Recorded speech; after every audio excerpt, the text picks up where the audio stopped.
자, 기본 이론 과정 32강 진행하도록 하겠습니다. 자, 여러분 교재 251페이지 보세요. 2절 토지 정책이다 소개되는데, 자, 설명을 좀 드리도록 하겠습니다. 자, 먼저 여러분들이 토지 정책이다라는 게 있는데, 이때 토지 정책이라는 것은 근본적으로 토지 문제를 해결하고자 하는 공적인 노력이다, 이렇게 보시면 되겠습니다. 그래서 우리는 토지 문제부터 접근이 돼야 되겠지요. 토지 문제도 여러 가지가 있어요. 그 중에 우리 교재에서는 네 가지를 넣어드렸습니다. 자, 먼저 이 물리적 토지 문제라는 게 있고요. 다음은 경제적 토지 문제다. 그리고 토지 이용의 비효율성에 따른 문제가 있겠지요. 다음은 토지 소유의 지나친 편중 현상이다. 이도 하나의 문제가 될 수 있다라는 겁니다. 뭐 기타 등등 여러 있지만 우리 교재 이 네 가지를 소개해드리고 있습니다. 하나씩 간단히 살펴보도록 하겠습니다. 자, 먼저 물리적 토지 문제입니다. 자, 물리적 토지 문제는 토지의 절대량이 부족하다. 여기서 비롯된 문제를 말하는 겁니다. 뭐 때문입니까? 바로 부중성이라는 특성에서 토지의 물리적인 절대량은 늘릴 수 있어요, 없어요? 없다라는 겁니다. 없다. 그래서 토지의 절대량을 늘릴 수가 없다. 한정이 돼 있죠. 따라서 토지의 절대량이 부족하다 할 수 있겠죠. 여기서 비롯된 문제를 우리가 물리적 토지 문제다, 이렇게 이야기하는 겁니다. 자, 다음은 경제적 토지 문제라는 게 있어요. 자, 이번은 우리가 이런 사례 해봅시다. 자, 이제 토지의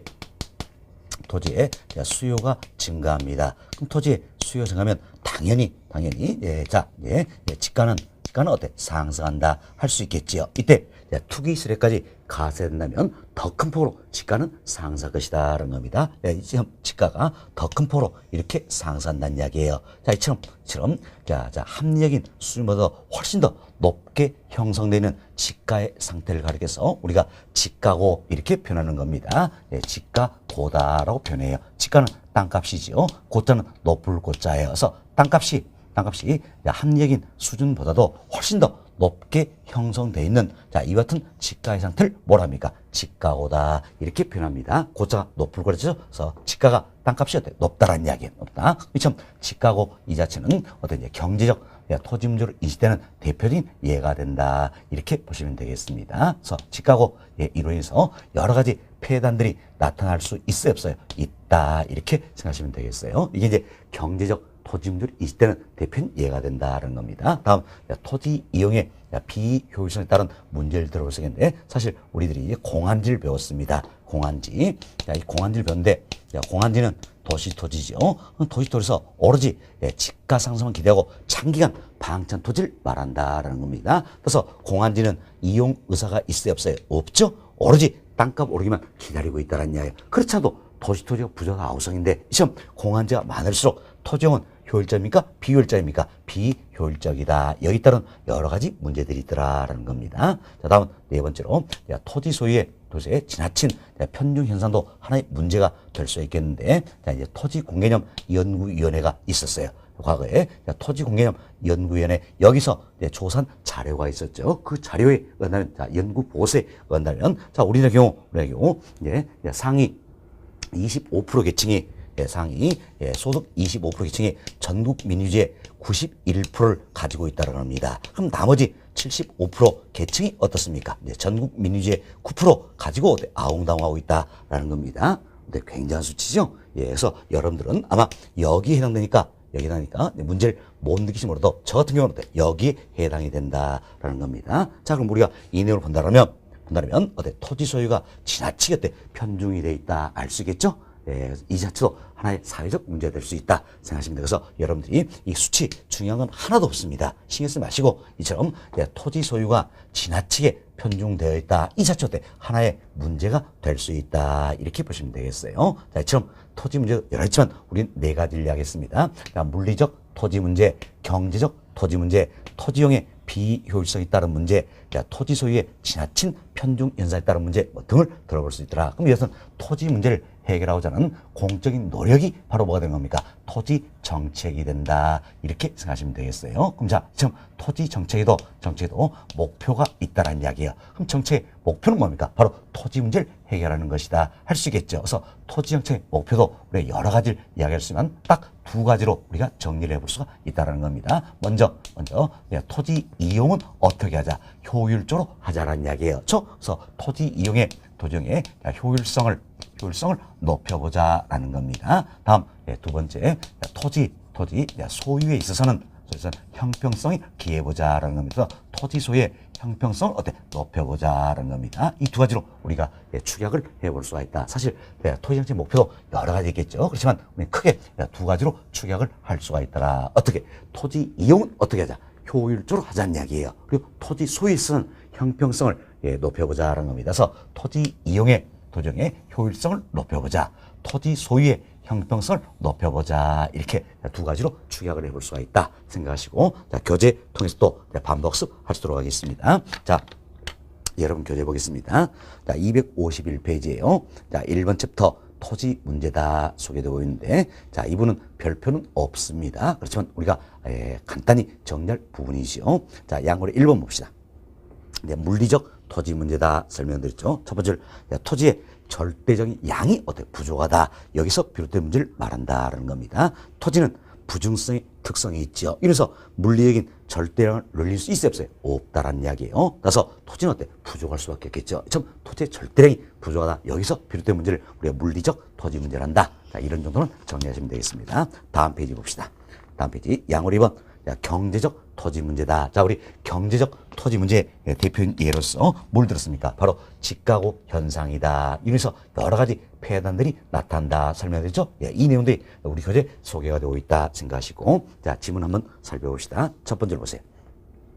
토지의 절대량이 한정된 가운데 토지의 수요가 증가하면 시가는 상승하게 되겠지요. 또한 투기적 수요가 가산되면 시가는 폭등하게 되어 수요 공급의 불균형을 심화시키므로 많은 폐단을 야기시킨다는 겁니다. 이처럼 땅값이 지속적으로 상승하여 합리적인 지가수보다 현실적 수준이 훨씬 높게 형성된 지가의 상태를 뭐로 표현했습니까? 지가고다 이렇게 표현했죠. 그래서 지가고다. 이때 고자가 뭡니까? 한번 보세요. 높을 고자죠. 그래서 땅값이 높다는 이야기야. 높다. 그래서 자, 땅값이 합리적인 수준보다 훨씬 더 높게 형성되어 있는 이 같은 지가의 상태를 뭐라 합니까? 지가고다 이렇게 표현한다는 겁니다. 자, 이러한 지가고는 경제적 토지 문제를 인식되며 그 폐단은 모든 경제적에 악영향을 미치고 있다 할 수 있겠죠. 그래서 이제 지가고에는 여러 가지 폐단들이 우리 교재 소개하고 있습니다. 네, 이분도 간단하게 이해하시면 됩니다. 어려운 내용은 아니에요. 먼저 지가고를 통해서 평균 1번 토지 투기를 촉진시키는 요인이 된다는 겁니다. 왜 그럴까요? 자, 지가고에서 땅값이 합리수보다 훨씬 더 높게 형성이 됐다는 이야기. 그럼 이때 더 상승할 것이다. 기대 심리가 있겠지요. 그래서 투기 촉진은 요인이 된다는 겁니다. 자, 이때 땅을 가진 사람은 그만큼 부를 누리게 되겠고, 땅이 없는 사람은 그만큼 더 빈곤해진다 할 수 있겠죠. 그래서 부익부 빈익빈 현상을 심화시킨다라는 겁니다. 자, 이로 인해서 사회 계층 간의 갈등도 심화되고 위화감도 조성이 된다는 겁니다. 또 내가 일하고 싶은 마음이 있어요, 없어요? 없죠? 근로 의욕도 저하된다라는 거예요. 이게 평균의 1번 내용이 되겠어요. 평균 1번 시간 지가고는 토지 투기를 촉진하는 요인이 된다 할 수 있겠죠. 동원의 1번 부익부 빈익빈 현상이 가속화되며 근로 의욕을 저하시킬 수 있겠지요. 동원의 2번 사회 계층 간의 갈등이 심화되며 이로 인하여 국민 간의 위화감도 조성시킬 수 있다라는 겁니다. 다음 평균 2번입니다. 지가고 이 자체는 어떠냐? 물가 및 산업의 원가 상승 요인이 될 수가 있다라는 거죠. 자, 동원아 1번 보세요. 자, 택지 취득이 필요한 수요자가 택지를 취득하기 어려운데 왜? 워낙 땅값이 높기 때문이다 할 수 있겠죠. 다음 동원아 2번. 자, 동원아 2번은 우리가 이런 생각을 해봅시다. 자, 보세요. 이제 내가 이 토지를 취득해서 좀 건물 하나 짓겠다라는 겁니다. 그래서 당초에는 이 토지 취득 비용을 어떻습니까? 200억 그리고 건물을 신축하는데 300억 이렇게 해서 총 500억의 공사를 마무리하고자 했다는 이야기요. 이때 집가고 이로 인해서 토지 취득 비용이 어떻습니까?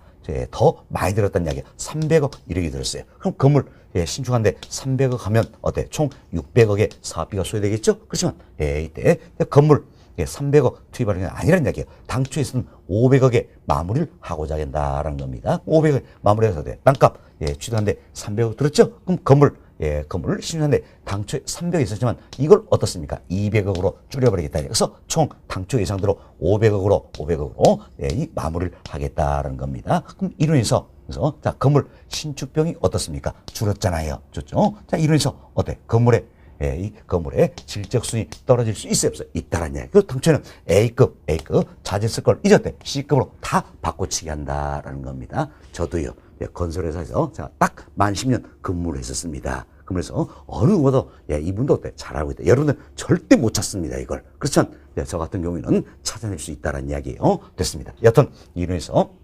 이 건물의 성능이 저하될 수도 있다. 이도 집값으로 인한 하나의 폐단이 될 수 있다. 이렇게 보시면 되겠습니다. 이게 동그라미 2번 내용이에요.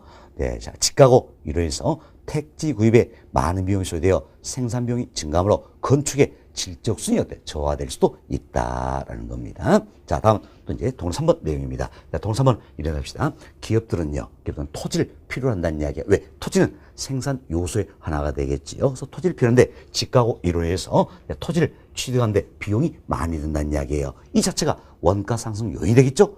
따라서 제품 가격에 반영이 된다라는 겁니다. 그럼 제품 가격에 반영이니까 당연히 어떻습니까? 물가는 상승하겠지요. 또 제품 가격에 반영이 되니까 자, 그만큼 가격이 높아졌죠? 수출 경쟁력이 약화된다는 이야기예요. 그래서 수출이 감소할 수도 있다. 이렇게 생각하시면 되겠어요. 이도 집가고는 하나의 폐단이 된다. 할 수 있겠죠. 그래서 동그라미 한번 보세요.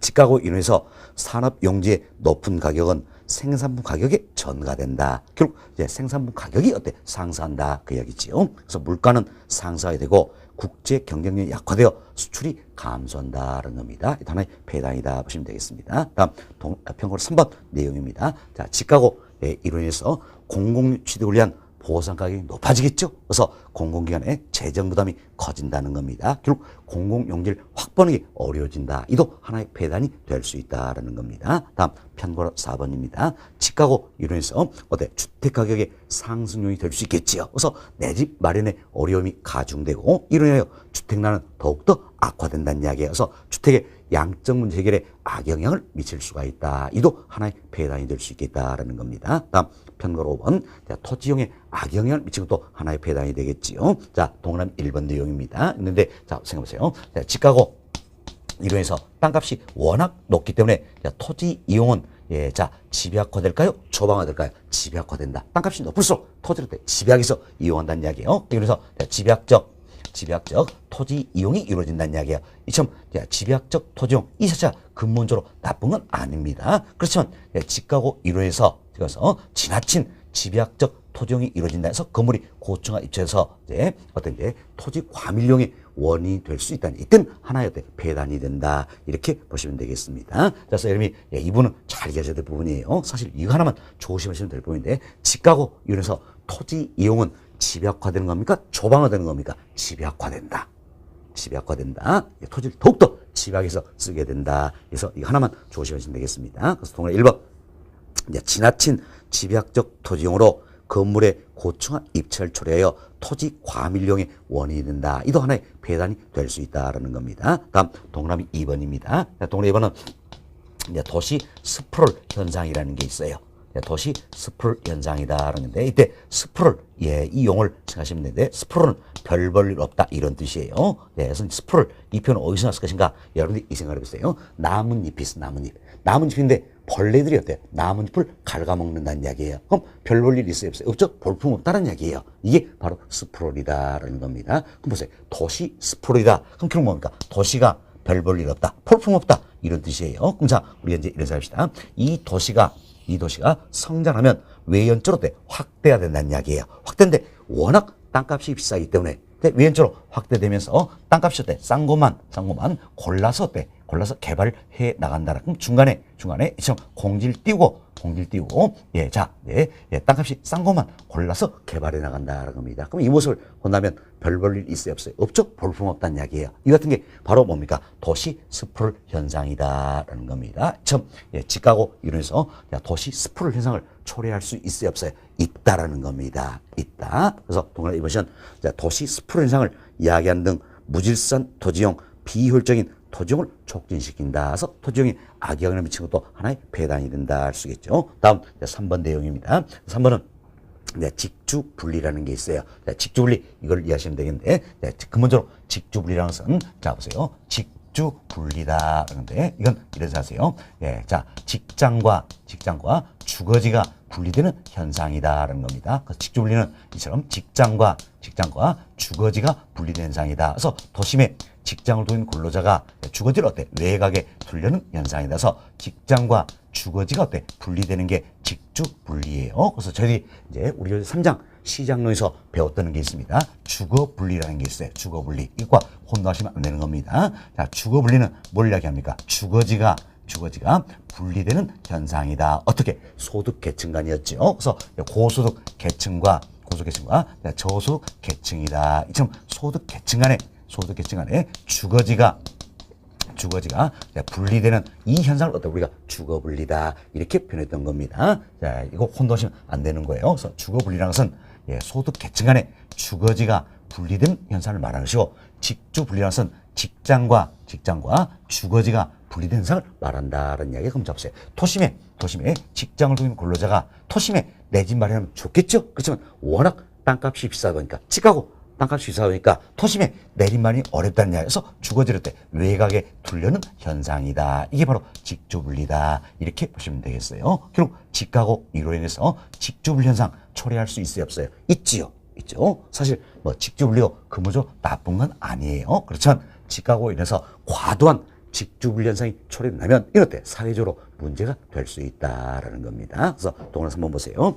이제 집가고 이래서 과도한 직주분리를 초래할 수도 있다라는 겁니다. 참 직주분리 이로 인하여 통근거리가 길어진다라는 거죠. 이도 하나의 문제가 될 수가 있다라는 겁니다. 이처럼 집가고 인해서 여러 가지 폐해단들이 나타날 수 있다는 거죠. 이들이 바로 뭡니까? 경제적 토지 문제로 있을 때는 대표적인 예가 된다 생각하시고 딱 하나만 조심하자라는 겁니다. 집가고 인해서 토지용은 집약화되는 겁니까? 초방화되는 겁니까? 그렇죠. 집약화된다. 자, 이것만 조심하시면 되겠습니다. 다음 우측 페이지 봅시다. 253페이지예요.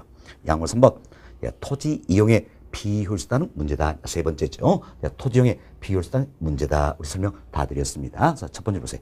토지가 부족함에도 불구하고 공안처럼 효율적인 토지용을 도모하지 않고 투기 목적 등으로 상당한 양의 토지가 방치되어 있다는 겁니다. 그 아래 줄 이처럼 합리적이고 효율적인 토지용이 이루어지지 않아서 발생하는 문제를 뭡니까? 토지 이용의 비효율성에 따른 문제다 할 수 있겠지요. 자, 다음 양호 4번. 제목만 이해하시면 되겠네요. 토지 소유의 지나친 편중 현상에 따른 문제다라는 겁니다. 여기도 여러 가지 토지 문제들이 있다 생각하시고 우리 교재 4가지 설명하고 있습니다.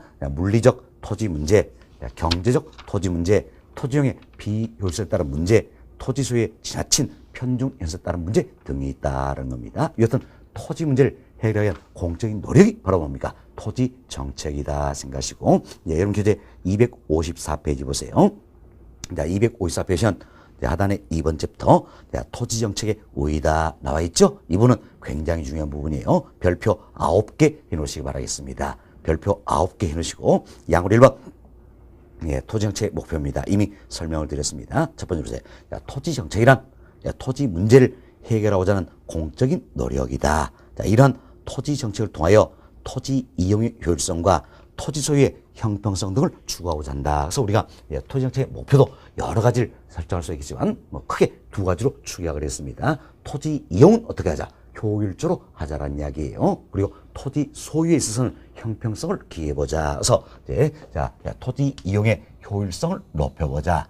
토지 소유의 형평성을 높여보자. 이렇게 해서 크게 2가지로 우리가 축약을 했다. 이렇게 생각하시면 되겠습니다. 자, 이 정도 이해하시고요. 다음 양고로 2번 봅시다. 양고로 2번은 자, 토지 정책의 내용이다. 소개해드렸는데, 자, 이 토지 정책 이 자체도 뭐 구체적으로 우리 교재에서는 5가지 구분해서 설명을 하고 있다 생각하시면 되겠습니다. 자, 먼저 자, 토지 이용을 규제하는 제도가 있다는 이야기예요. 다음은 토지 거래를 규제하는 제도가 있다는 겁니다. 그리고 개발 이익을 환수한 제도, 뭐 토지 개발 제도, 뭐 기타 제도 등이 있다 해서 5가지로 소개하고 있는데 하나씩 살펴보도록 하겠습니다. 자, 먼저 편곡의 1번 관련된 내용이에요. 자, 토지 이용을 규제한다는 이야기예요.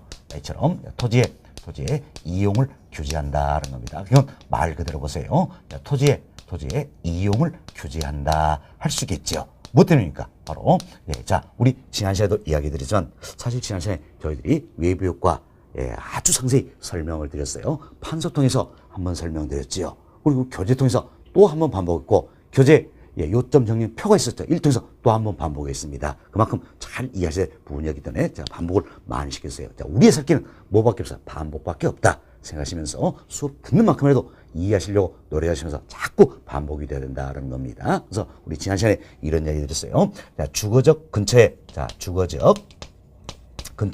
시멘트 공장이 있다는 이야기야. 시멘트 공장. 이는 어울리는 토지 영역입니까? 어울리지 않는 토지 영역입니까? 어울리지 않는다는 이야기예요. 왜? 자, 주거지 근처에 시멘트 공장이 들어서서 시멘트를 생산해서 환경 오염물질 배출하고 있더라. 이래서 이 지역의 대기도, 수질도, 토양도 오염이 되고 있더라라는 겁니다. 이때 아무런 제재가 없다면 결국 시멘트 공장은 결국 어떤 부의 외부 효과 1 초래하게 된다는 겁니다. 그래서 주거지 근처에 시멘트 공장은 어울리지 않는 토지용이다 할 수 있겠죠. 이처럼 어울리지 않는 토종을 못하도록 행위자를 가하겠다는 이야기예요. 가하겠다는 겁니다. 자, 여기서 자, 부의 외부 효과를 제거 또는 감소시킬 목적이다. 경우에 따라서 예방하고자 합니다. 할 수 있겠죠. 자, 이처럼 보세요. 어울리지 않는 토종을 못하도록 행위자를 가하고 이제 어울리는 토종을 할수록 유도하겠다는 이야기예요. 즉 어울리는 토지용을 쓰도록 유도함으로써 토지 이용의 효율성을 높이기 위함이다라는 겁니다. 이런 목적으로 토지 이용을 규제하겠다는 이야기여서 잘 기억하세요. 토지 이용을 규제한다. 뭐 때문입니까? 바로 부의 외부 효과를 제거 또는 감소시키고자 합니다. 우리 시험은 정의 외부 효과 이런 표현을 했는데 잘못된 거죠. 부의 외부 효과를 제거 또는 감소시키기 위함이다. 또한 토지용의 효율성을 높이기 위함이다. 이런 목적으로 시행이 되고 있다라는 겁니다. 자, 결국은 토지 이용 규제인데 어떻게 규제합니까? 바로 법으로서 또는 행정력 수단으로서 규제하겠다. 그래서 토지 이용 규제한 건 결국 법률적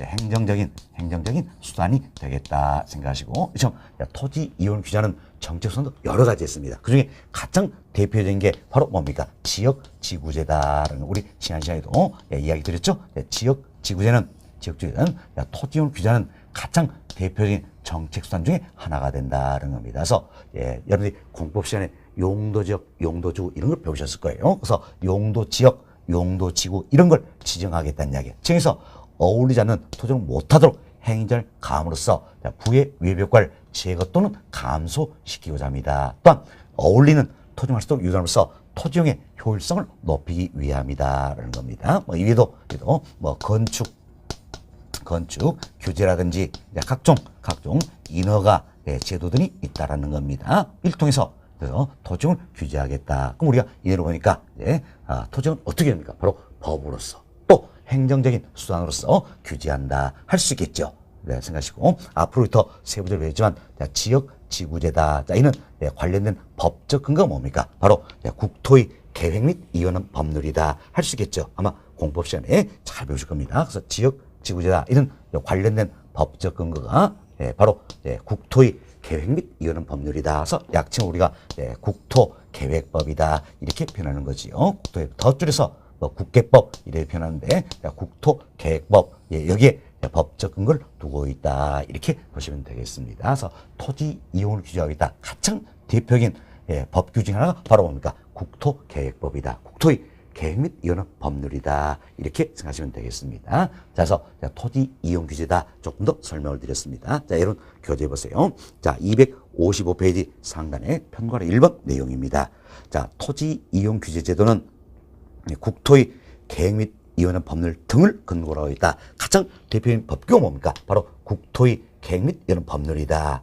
기타 등등 여러 법률도 근거로 하고 있다는 이야기요. 그래서 전국의 토지를 기능과 적성에 적합한 용도를 부여함으로써 국토의 이용처를 확립하고 토지의 효율적 이용을 도모한다는 이야기예요. 자, 어울리지 않는 토종을 어울리지 않는 토종을 못하도록 하겠죠. 그래서 어울리지 않는 토종으로 발생하는 부의 외벽과를 제거하거나 감소시킨데 그 목적이 있다는 겁니다. 결국 우리 교재 이 질문을 통해서 토지 이용 규제하는 근본적 목적은 어디는 겁니까? 바로 부의 외벽과 이를 제거 또는 감소시키고자 합니다. 또한 토지 이용의 효율성을 높이고자 합니다. 이 내용들이 다 포함이 되어 있다 알 수 있겠죠? 됐습니다.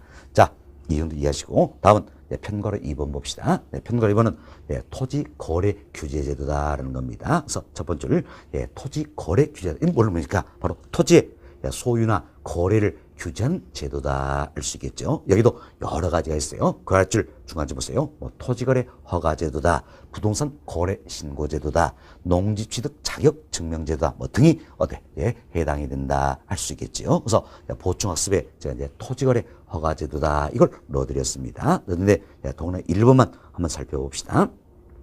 동그라미 1번 보세요.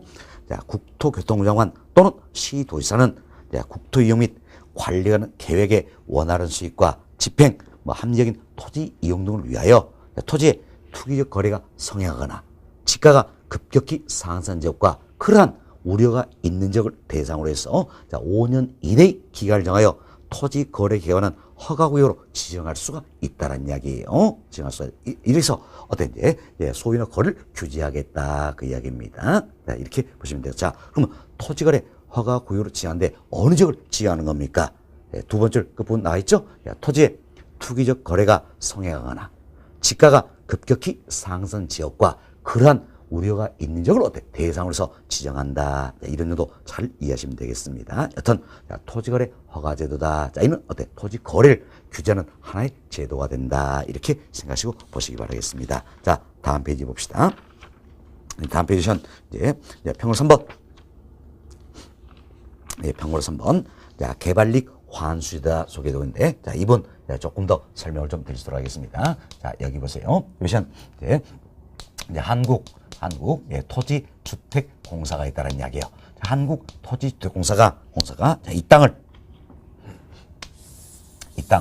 택지로 개발을 하고자 한다는 겁니다. 이 땅을 택지로 개발하고자 한다는 거죠. 자, 누가 개발합니까? 한국 토지주택공사다는 겁니다.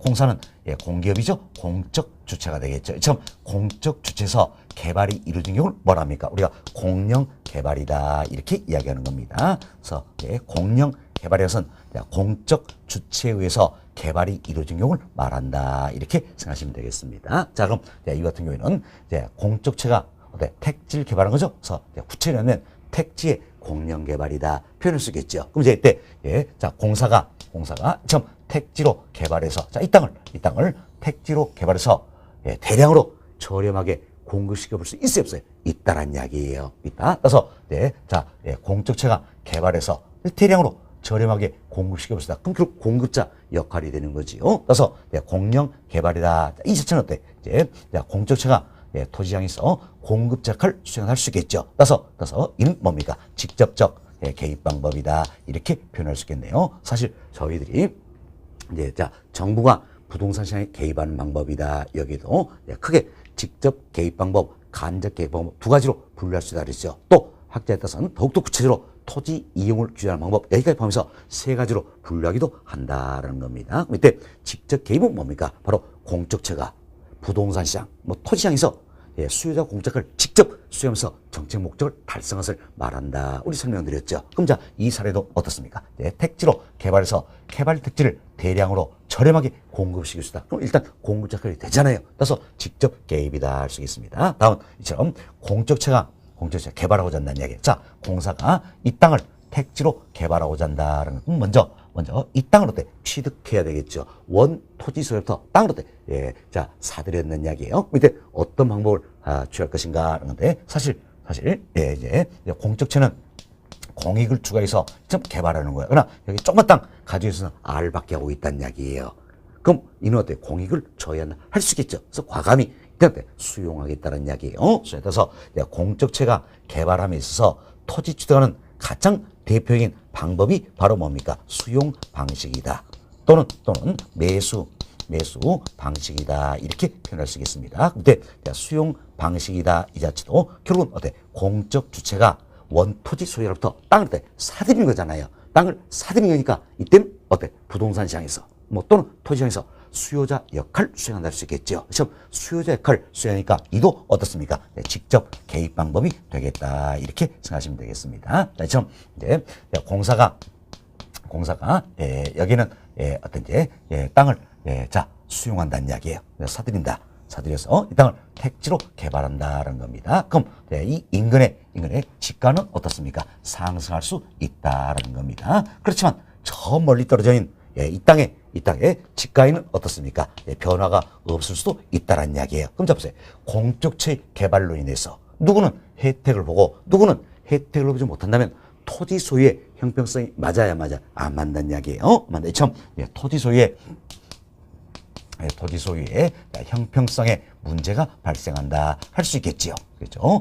또한 지가 상사는 이재기 땅을 서로 가지고 있으려고 했죠. 그래서 어때? 투기 현상을 초래할 수 있더라. 그럼 이러면서 지가는 어떻습니까? 더욱더 불안정해진다는 겁니다. 그럼 지금 공적체가 개발하면서 여러 가지 문제점을 안고 있다는 이야기야. 이걸 해결하고자 하겠지요. 그럼 어떻게 하실까? 보세요. 이처럼 공적체의 개발로 인해서 그래서 정상 이상의 지가 상승이 있다면, 물론 정상적으로 지가 상승은 뭐라고 말 못하겠죠? 정상 이상의 지가 상승분이 있다는 겁니다. 이걸 어때? 개발 이익으로 규정하겠다는 이야기야. 그렇죠? 자, 개발 이익으로 규정하겠다는 겁니다. 그죠? 이 개발 이익을 어때? 환수하겠다는 겁니다. 이게 바로 뭡니까? 개발 이익 환수 제도다. 이렇게 생각하시면 되겠습니다. 개발 이익 환수다. 자, 그럼 무슨 이제 개발 이익을 환수함으로써 토지 소유의 형평성을 높여줄 수가 있다라는 거죠. 그리고 투기를 예방할 수 있겠죠. 지가의 안정을 가져올 수 있다. 참 투기를 예방하고 지가의 안정을 가져올 수 있기 때문에 그럴 토지 이용의 효율성도 높여볼 수가 있다라고 보시면 되겠어요. 그러니까 이런 목적으로 시행되는 게 바로 뭡니까? 개발이익 환수제도다라는 겁니다. 그래서 개발이익 환수제도 를 통해서 토지 소유의 형평성을 높일 수 있고 투기를 예방하고 지가의 안정을 기함으로써 토지 이용의 효율성도 높여볼 수 있다라는 겁니다. 다음 이제 개발이익을 환수하는 방법도 여러 가지가 있다는 건데, 그런데 우리나라에서 주로 적용한 방법은 개발 부담금을 부과시키는 거예요. 우리나라에서 적용하는 건 개발 부담금을 부과시키겠다는 이야기. 그럼 개발 부담금을 부과시킨다는 이야기예요. 자, 이는 직접 개입일까요? 간접 개입일까요? 그렇죠. 이는 간접 개입 방법이다 할 수 있겠죠. 그래서 저희들이 조세, 금융, 보조금, 부담금 이를 통해서 시장에 개입하면 모두가 뭡니까? 간접 개입 방법이다 이야기 드렸지요. 그래서 개발 부담금을 부과하겠다. 부담금 부과 이는 어디에 합니까? 간접 개입이다. 이렇게 보시면 되겠습니다. 자, 다음 개발이익 환수는 또 다른 방법도 있어요. 초과 매수라는 방법도 있습니다. 초과 매수는 이런 생각하세요. 참 공사가 택지로 개발하고자 하는 땅은 이 땅이지만 자, 인근에 개발이익이 발생하겠다는 이야기. 그래서 개발이익이 발생할 땅까지 아예 이처럼 모두 다 사들여버린다는 이야기. 개발이익 발생할 땅까지 다 사들여버린다는 겁니다. 사들여버린다. 이게 결국 뭡니까? 개발한다보다 더 많은 걸 사들인다. 그 이야기지요. 그래서 초과해서 매수한다. 그 이야기. 초과해서 매수합니다. 그럼 결국은 자, 이 땅에서 개발이익이 발생합니다. 자, 이는 어떻습니까? 공사가 개발이익을 환수할 수 있어요, 없어요? 있죠? 왜 그렇습니까? 이 땅에서 개발이익이 발생해서 지가가 높아진다는 이야기. 그럼 지가가 높은 채로 팔아버리면 결국 공사가 개발이익을 환수할 수 있겠지요? 이렇게 해서 사회적으로 적정히 배분시켜버리겠다는 이야기예요. 되겠다. 그래서 이도 어때? 개발력 환수는 하나의 방법이 된다라는 겁니다. 방법인데 초과 매수다. 이것도 어때? 결국은 초과해서 결국 더 많은 땅을 사들인다는 이야기죠. 사들이니까 결국 뭐가 됩니까? 수요자 역할을 수행한다. 이도 어때? 직접 개입이다. 이렇게 보시면 되겠습니다. 네, 지금 개발력 환수는 방법도 여러 가지 했다. 오늘 두 가지 말씀드렸어요. 개발 부담금을 부과시킨 게 있고 초과 매수하는 방법도 있다는 이야기예요. 이때 개발 부담금을 부과시킨 건 간접 개입 방법이 되겠고 초과 매수다 이는 어때? 직접 개입 방법이 된다. 참고하시고 우리나라는 이 중에서 주로 뭘 줘야 합니까? 개발 부담금을 부과시킨다는 이야기. 그래서 개발이익을 환수하고자 한다. 이렇게 생각하시면 되겠습니다. 됐습니다. 자, 이렇게 해서 저희들이 이제 개발이익 환수에도 이걸 설명을 드렸어요. 자, 이는 개발이익 환수하는 법률 여기에 법적 근거를 두고 있다. 이렇게 보시면 되겠습니다. 자, 그럼 교재 한번 살펴드립니다. 자, 평론 3번. 개발이익 환수제도입니다. 첫 번째로 보세요. 개발이익 환수제도란 개발이익 환수하는 법률이죠. 이를 근거로 하여 개발사업의 시행이나 토지 이용계획의 변경, 그 밖에 사회적 경제적 요인에 따라 정상자 상승을 초과하여 개발사업을 시행한 자나 토지 소유에 귀속되는 토지가의 증가분, 이걸 뭡니까? 개발이익으로 본다는 이야기예요. 어떤 개발이익을 국가가 환수한 제도를 말한다. 이렇게 생각하시면 되겠습니다. 다음 편곡 4번. 토지 개발 제도다 소개인데 첫 번째 그 보세요. 뭐 택지나 공장 용지 등의 개발 도망 제도다. 이렇게 참고만 하시면 되겠습니다. 평론 5번. 자, 기타 제도들입니다. 첫 번째를 토지 정책을 원활하게 수행하기 위하여 부동산 가격 공시도 기타 등등이 시행이 되고 있다. 이렇게 생각하시면 되겠습니다. 자, 이렇게 해서 토지 정책의 내용이다. 우리 교재 5가지로 설명하고 있죠. 토지 이용을 규제한 제도, 토지 거래를 규제한 제도, 개발 이익을 환수한 제도, 토지 개발 제도, 기타 제도가 있다. 그래서 간단하게 말씀드렸습니다. 그래서 여기서 여러분들이 자, 토지 이용을 규제하는 제도다. 그리고 토지의 거래를 규제하는 제도다. 다음 개발 이익을 환수한 제도다. 이들 중심으로 이해가 좀 되시면 되겠습니다. 자, 다음 우측 페이지 봅시다. 257페이지예요. 양을 3번. 토지시장의 개입 방법이다 소개되는데, 자, 이는 공적체가 토지시장에 개입하는 방법이다라는 겁니다. 그래서 토지시장이니까 우리가 좀 더 구체적으로 3가지로 분류를 해드렸습니다. 자, 토지 이용을 규제하는 방법이 있겠죠. 토지 이용을 규제하는 방법이 있다라는 겁니다. 자, 그리고 자,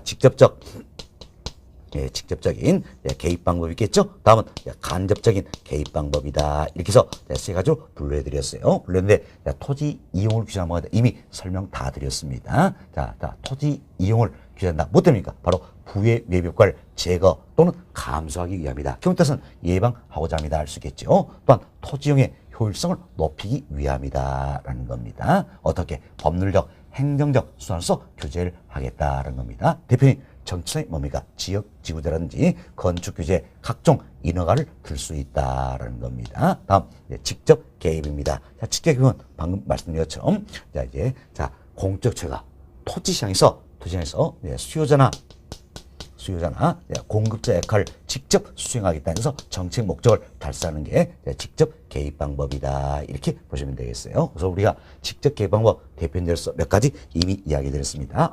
공영 개발이다. 다음 수용 방식 또는 매수 방식, 자, 초과 매수, 이들이 어떻습니까?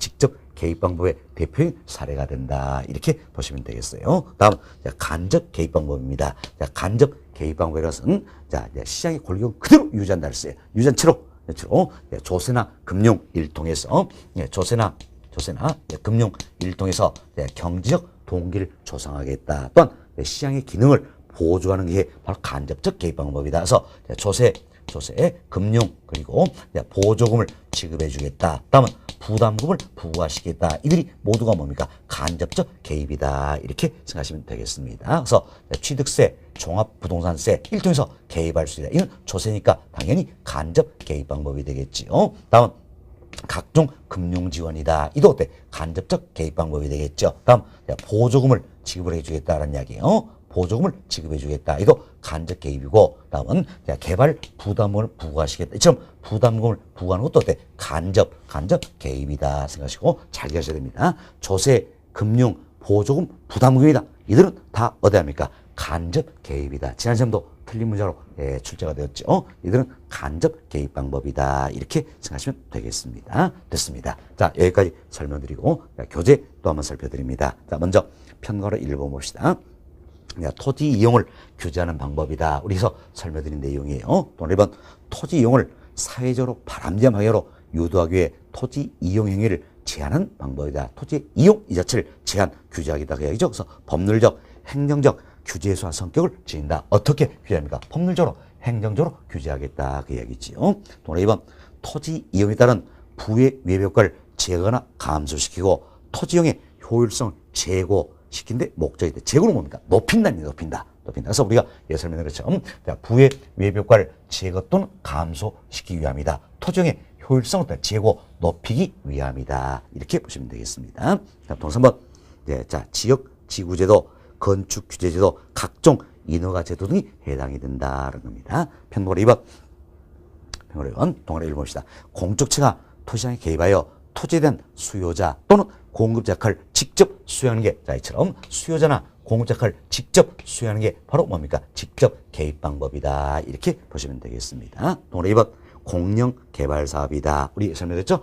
공영 개발이다. 이는 어디에 합니까? 직접 개입 방법의 하나가 된다라는 겁니다. 다음 토지 수용 제도다 또는 매수제다. 처음 수용 제도, 매수제도 이도 어디에 합니까? 직접 개입 방법에 해당이 된다라는 겁니다. 다음 초과 매수 설명드렸죠? 초과 매수 이도 어때? 직접 개입 방법에 해당이 되겠지요. 다음은 토지 은행 제도라는 게 있어요. 자, 이번 간단히 좀 설명드려 넘어가도록 하겠습니다. 여기 보세요. 이제 토지 은행 제도다 또는 토지 비축 제도다 이렇게 된대. 자, 이는 자, 공공토지의 비추하는 법률 여기에 어때? 법적 근거를 두고 있다. 그래서 사실 여러분들이 법적 근거도 조금 기억을 좀 하셔야 될 부분이에요. 자, 우리 여기서 했던 지역지구제다. 이는 어때? 국토의 개입 및 이거는 법률 여기에 법적 근거를 두고 있지요. 그러면 개발릭 환수제도다. 이는 뭡니까? 개발릭 환수는 법률 여기에 법적 근거를 두고 있다는 겁니다. 그러면 토지은행제도다. 이는 공공토지의 비추하는 법률 여기에 법적 근거를 두고 있어요. 그래서 정확히 여러분 다 외우시고 있어요. 자, 연상만 잘하시면 되는 겁니다. 자, 지문에 공공토지에 비추하는 법률을 하면 어때? 비축 이걸 생각해서 이는 토지은행제도, 토지비축제도의 법적 근거가 되고 있다. 이렇게만 연상하시면 되는 겁니다. 자, 그럼 이 제도에서 간단히 말씀드리는데, 자, 토지은행제도다. 이는 뭘 얘기하십니까? 자, 공적 주체가 우리의 경우에는 주로 이제 한국토지주택공사가 주로 역할을 담당하고 있습니다. 그래서 공적 주체가 저가의 미개발 토지를 대량으로 매입합니다. 이처럼 저가의 미개발 토지를 대량으로 매입을 한다는 이야기예요. 매입해서 비축시켜놓고 있다가 필요해서 비축된 토지를 어떻습니까? 풀어버리겠다. 이 제도입니다. 자, 이처럼 비축시켜놨다가 비춘 토지를 풀어버리겠다라는 겁니다. 이게 바로 토지은행제도 또는 토지비축제도다. 이렇게 표현하는 겁니다. 그럼 자, 무엇 때문에 그것인가 한번 살펴봅시다. 자, 토지는 물리로 절대량을 늘릴 수 없다 그랬어요. 한정된 자원이죠. 일시로 토지에 수요가 생기면 지가가 뛰겠죠. 이때 비축된 토지를 풀어버리겠다냐. 그래서 지가를 안정시키겠다라는 겁니다. 결국 토지시장의 안정을 기하고자 합니다. 알 수 있겠죠. 다음 또 보세요. 이제 공공용지가 필요하다는 이야기예요. 지금 공공용지가 필요했을 때 비축된 토지를 어때? 풀어버리겠다는 이야기예요. 그래서 공공용지를 적시에 공급시키겠다는 겁니다. 자, 이론에서 공공사업을 원활히 추진하겠다는 겁니다. 이게 이제 가장 대표의 목적이 되겠어요. 이외에도 질서 있는 토지 개발 선도하겠다. 개발력 환수하겠다 등은 여러 가지 목적이 내포되어 있지만 토지 은행제도를 도입해서 우리나라도 지금 시행하고 있는 겁니다. 처럼 우리나라에서 시행되고 있는 제도가 되겠는데 우리나라에서 토지 은행제도를 도입해서 시행한 가장 근본적인 목적은 어디에서 있는가? 바로 지가의 안정을 기하고자 한다. 그래서 토지시장의 안정을 기하고자 한다는 것 또한 공공용지를 적시에 공급하기 위해서 공공사업으로 원활히 수행하고자 합니다. 이 두 가지가 대표적인 목적이다. 이렇게 보시면 되겠습니다. 그럼 이제 이때 우리 이제 의의는 다 말씀드렸으니까 여기서 이제 토지은행에서는 근본적으로 저가의 미개발 토지를 대량으로 매입하는 거지요. 그럼 지금 대량 매입 누굽니까? 공적 주죠. 특히 우리나라 경우는 한국토지주택공사가 주로 수행을 하고 있다 그랬습니다. 그럼 공사가 대량으로 땅을 매입한다는 이야기예요. 네, 이땐 뭐가 됩니까? 수요자가 되겠지요. 수요자. 그리고 이제 비축 신호에다가 피를 따서 비축된 토지를 어때? 풀어버리겠다. 이땐 뭐가 됩니까? 공급자가 된다는 이야기예요. 이처럼 수요자, 공급자를 직접 수행하기 때문에 토지은행제도다. 이도 결국은 뭡니까? 직접 개입 방법의 하나가 된다. 이렇게 보시면 되겠습니다. 직접 개입 방법의 하나가 된다. 그래서 토지은행도 역시 직접 개입 방법의 하나가 된다. 생각하시면 되겠습니다. 다시 교재 한번 봅시다. 교재 보시면 자 동그라미 2번에 첫 번째 그 부분 토지은행제도 또는 토지비제도 소개되고 있죠. 이는 결국 뭡니까? 직접 개입 방법의 하나가 된다는 겁니다. 그래서 우리 교재 뭐 여러 하나 있지만 오늘 우리가 네 가지를 말씀드렸어요. 자, 공영 개발이다. 다음은 수용 방식 또는 매수 방식, 초과 매수, 그리고 토지은행 제도다 또는 토지 비축제도, 이들은 모두가 뭡니까? 직접 개입 방법의 사례가 된다. 이렇게 보시면 되겠습니다. 다음 편고로 3번 보세요. 자, 간접 개입 방법입니다. 자, 간접 개입 방법은 동그라미 1번 조세나 금융을 통한 우리 여기 설명드렸죠. 조세 그리고 금융 이는 모두가 뭡니까? 간접 개입이죠. 그래서 조세나 금융을 통한 경제 동기를 조성하는 방법으로 시장의 기능을 보호하는 것을 말한다라는 겁니다. 그래서 동그라미 1번 보세요. 취득세나 종합부동산세 등 토지 관련 조세다. 자, 조세 나왔어요. 당연히 간접 개입 방법이 되겠지요. 다음 토지 개발 및 이용에 대한 각종 금융 지원이다. 금융 나왔네요.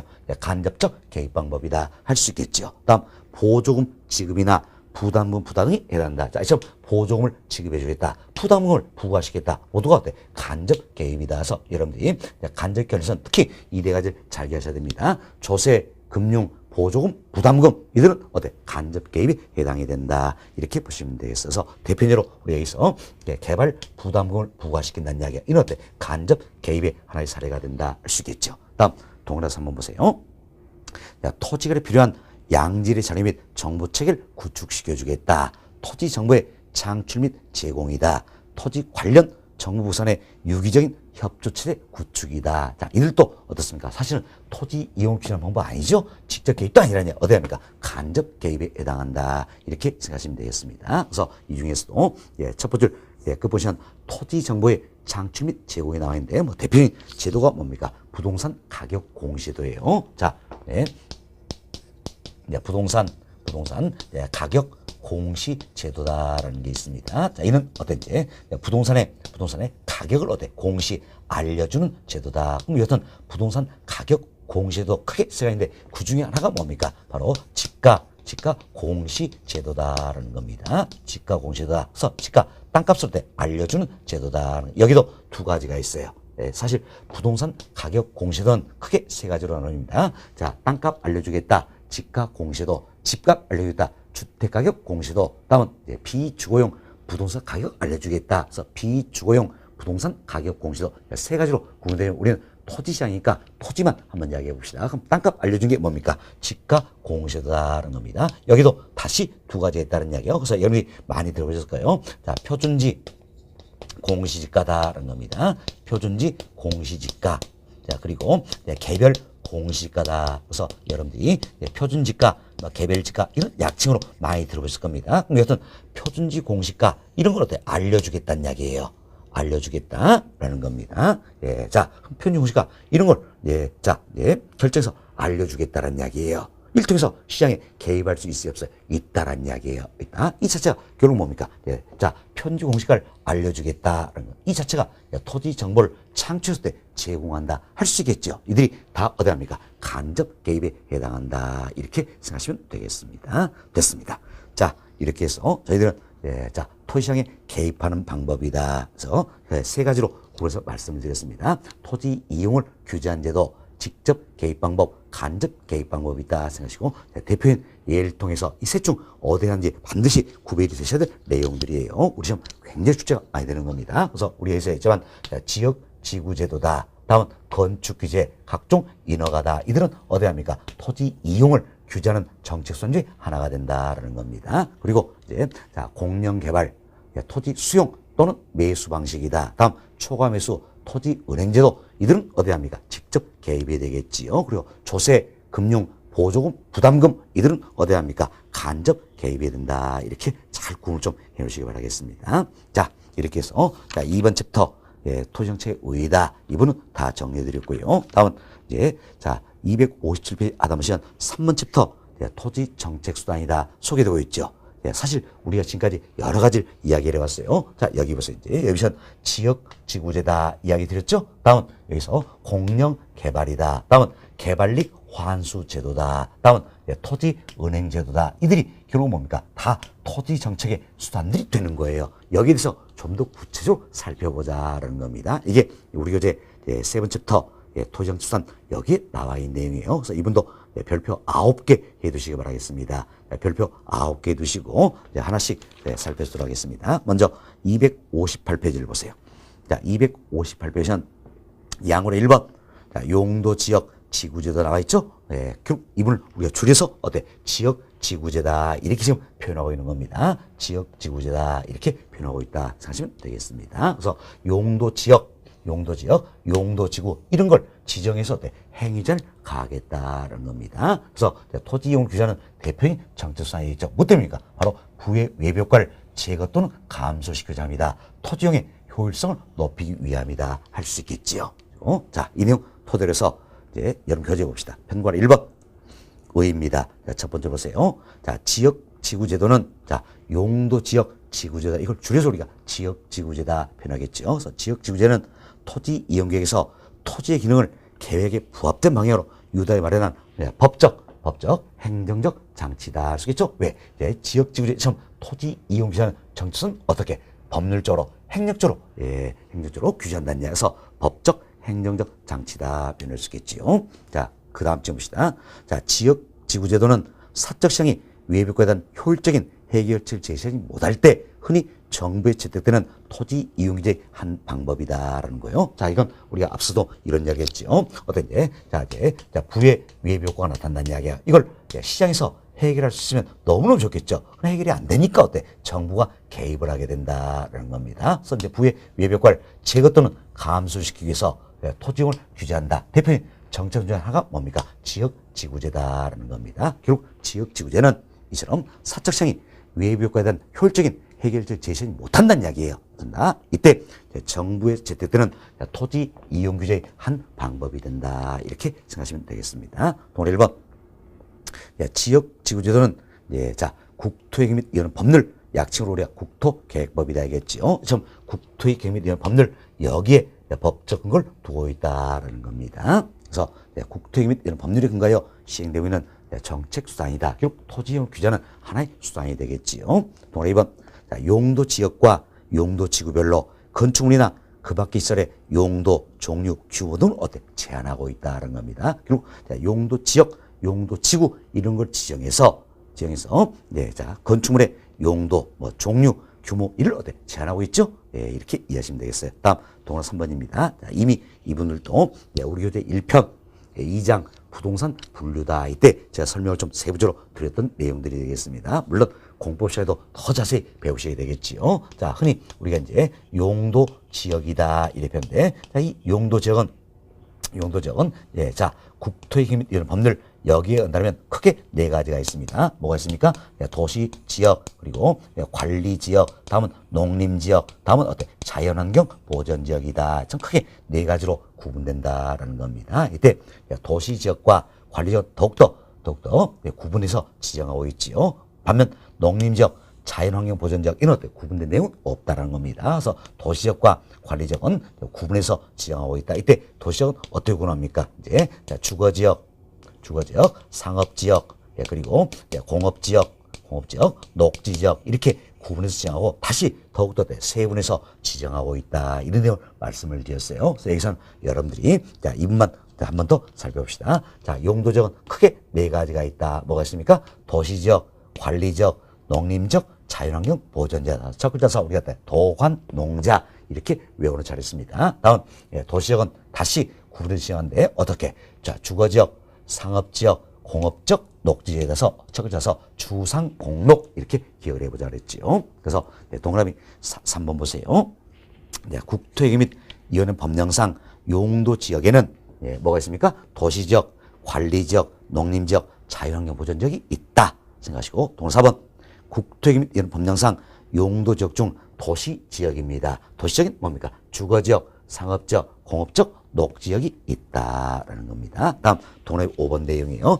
동네 5번은 우리 예를 합시다. 자, 이처럼 자 여기에 자 이와 같은 하나의 대지가 있다, 뭐 토지가 있다라는 이야기예요. 자, 이 토지에 자 용도 지역은 중복에서 지정이 됩니까 안 됩니까? 안 된다는 이야기예요. 자, 예를 들어서 이 토지가 어떻습니까? 자, 제1종 전용 주거지역이다 이렇게 지정이 된다는 이야기야. 그럼 여기에 어때? 여기에 또 어때? 중심 상업지역이다. 이처럼 동일한 토지에 두 개의 용도지역이 지정될 수 있다 없다? 없다라는 이야기예요. 따라서 용도적 간에는 중복정이 되지 않는다라는 겁니다. 그렇지만 여튼 동일한 토지랄자도 용도 지구 간에는 어떻습니까? 중복정이 가능하다는 이야기예요. 따라서 하나의 이 같은 동일한 토지랄자도 두 개 이상의 용도 지구가 지정될 수 있다는 이야기예요. 다음은 용도 지역과 용도 지구 이 자체 어때? 중복에서 지정이 가능하다 할 수 있겠죠. 그래서 여러분들이 하나의 대지가 있다, 하나의 토지가 있다는 이야기야. 이 하나의 토지에서 용도적 간에는 중복정이 된다 안 된다? 안 된다는 얘기 안 된다. 그렇지만 용도 지구 간에는 중복정 가능하고 용도 지역과 지구도 어때? 중복에서 지정될 수 있다. 이렇게 이해하시면 되겠습니다. 그래서 동그라미 5번 보세요. 자, 국토회계 및 위헌 법령상 동일한 토지에 용도 지역 간 중복정은 불가능하다서 용도 지역 간에는 중복정 안 된다 그랬습니다. 그러나 용도 지구 간 중복정은 가능하다.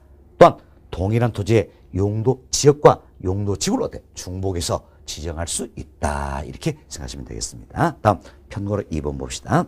자, 지역 지구제의 목적이다. 자, 이미 다 설명드린 내용이요. 또 1번 토지 이용에 따른 부의 외벽을 예방한다. 자, 정입니까? 부입니까? 부죠. 이처럼 부의 외벽을 어때? 예방한다라는 이야기예요. 또한 제거 감소시키고자 한다. 그래서 토지용의 효율성을 높이고자 합니다. 알 수 있겠죠? 조심하세요. 뭡니까? 부의 외벽화. 정이 아니에요.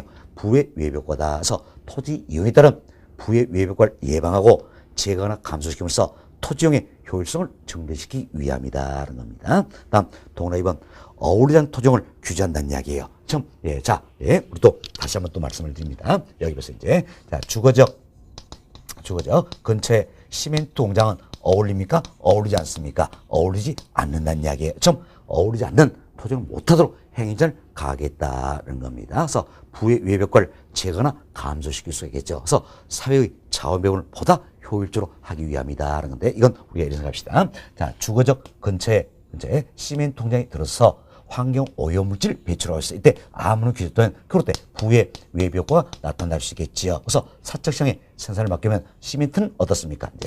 과대 생산이 이루어진다. 좀 과대 생산이 이루어지면 자원 배분은 효율적입니까? 비효율적입니까? 비효율적이다라는 겁니다. 자원 배분은 비효율적이다. 이때 자, 주거적 근처에 시멘트 공장 들어서지 못하게 행위를 가하겠다라는 겁니다. 용도 지역 이런 걸 지정하면서 행위를 가하겠다. 그래서 때 부의 외벽화를 제거 감소시킬 수 있다는 이야기야. 그럼 이래서 어떤지 과대생산 되지 못하도록 하기 때문에 자원 배분은 어때? 효율적으로 할 수가 있다는 이야기예요. 자, 이렇게 이해하시면 되겠습니다. 자, 다음 지금 다시 한번 봅시다.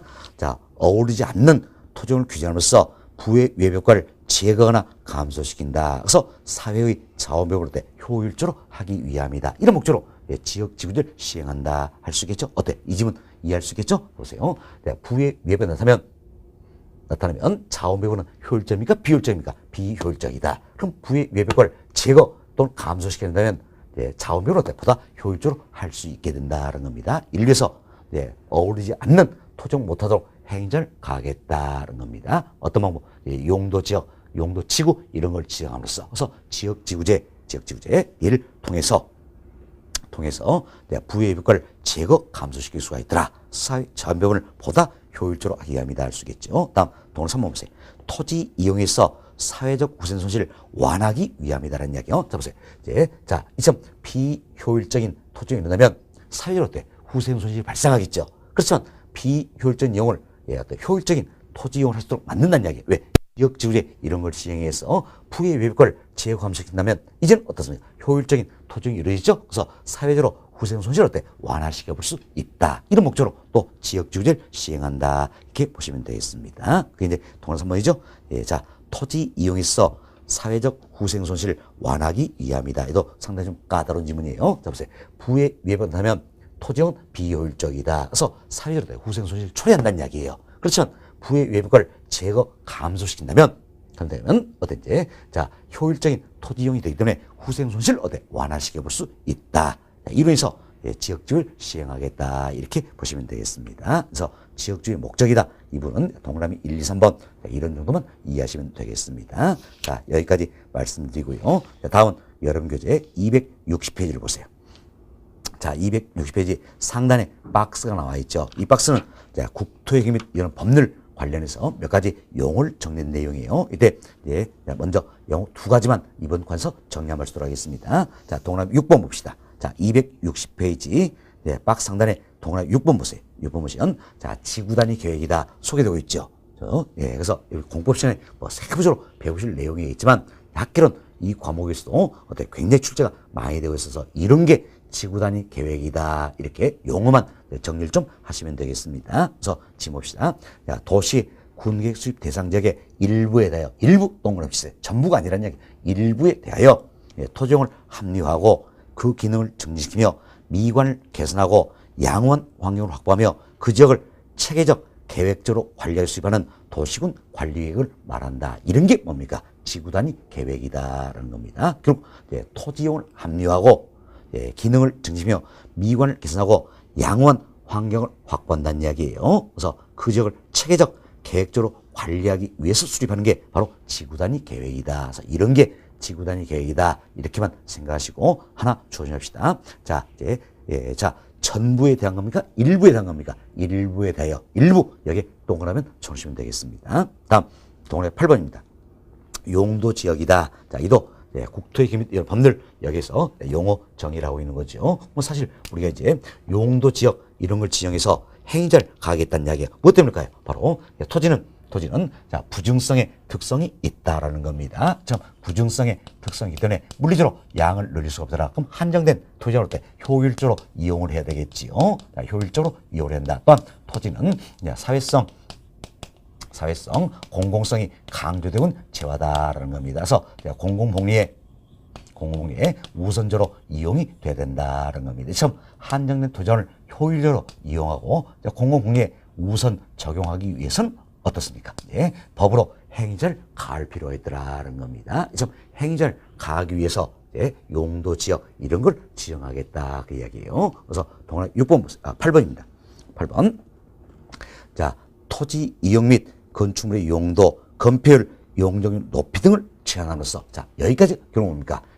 행위자를 가하겠다는 이야기예요. 그 다음 보세요. 토지를 경제적 효율적으로 이용하고 공공복리 증진을 도모하게 하여 나와 있죠. 결국은 자 이처럼 토지를 효율적으로 이용하고 공공복리 증진을 도모할 목적이다 할 수 있겠죠. 서로 중복되지 아니하게 자 보세요. 용도 지역 간에는 중복정 된다 안 된다 안 된다 그랬죠. 중복정 되지 않는다라는 겁니다.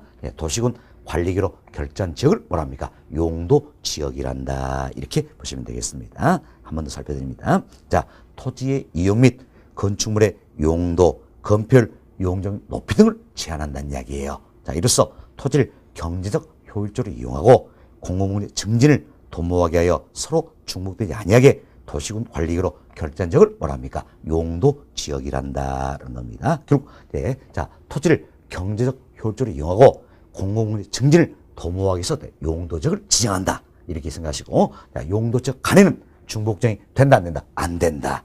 안 된다. 이런 내용을 잘 이해하시면 되겠습니다. 자, 이번 시간은 여기까지 말씀드리고요. 다음 시간에는 하단에 있는 토지 적성평가제도 여기서부터 조금 더 설명을 좀 드리도록 하겠습니다.